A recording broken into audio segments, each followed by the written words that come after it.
Gati 2/3 e qytetarëve që janë sot në burgje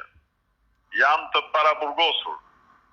dhe mbi 1/3 e tyre pas një akuzë.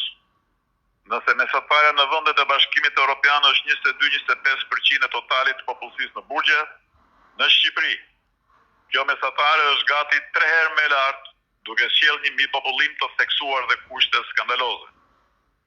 Numri ekstremisht i lartë i të paraburgosurve është një nga treguesit më demaskues të regjimit policor e arbitrar të Edi Ramës, që s'ka asnjë lidhje me shtetin e të drejtës dhe standardet europiane të drejtësisë.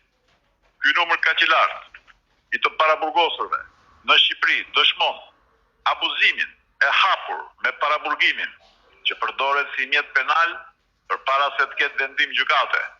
gjë që e bën inekzistent parimin e pafajësisë derisa të provohet faj. Kjo sjell zvarritje pafund të proceseve gjyqësore dhe këtu për fat keq ka njerëz që janë marrë në pyetje vetëm një herë gjatë 2 viteve paraburgim dhe pa asnjë akuzë. Ndaj jo vetëm Amnesty International, por edhe Këshilli i Evropës, edhe Komiteti për Parandalimin e Torturës e kanë kritikuar vazhdimisht Shqipërinë